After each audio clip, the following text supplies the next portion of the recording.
personal growth and inner growth, the enhancement of the human being and its capabilities, and the transcendence of the human being to develop a being awake and active with a new level of consciousness are not in conflict with one another.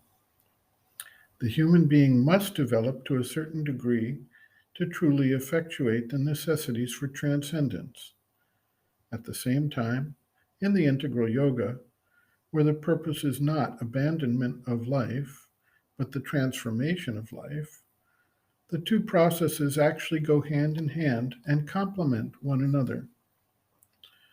Dr. Dalal observes, quote, the difference from the viewpoint of yoga between personal growth and inner growth may be restated in somewhat different words thus. Personal growth consists in the development of the individual as a human being, whereas inner growth, which is the aim of yoga, lies in transforming and transcending the human state of consciousness.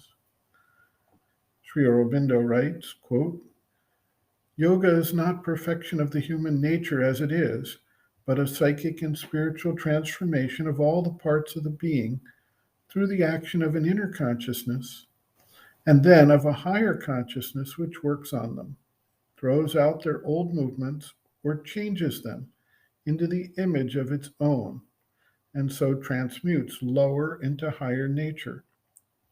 It is not so much the perfection of the intellect as a transcendence of it, a transformation of the mind, the substitution of a larger, greater principle of knowledge, and so with all the rest of the being, end quote.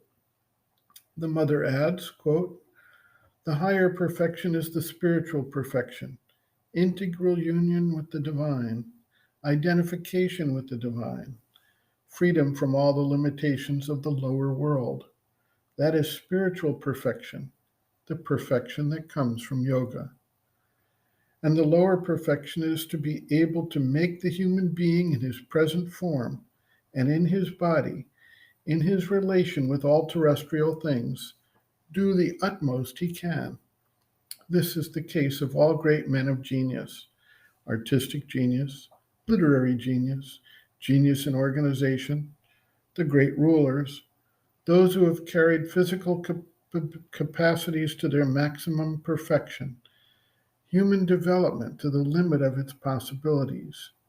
And from every point of view, from the point of view of physical strength, of intellectual realization, of the physical qualities of energy and courage, of disinterestedness, goodness, charity, all human qualities carried to their utmost limits.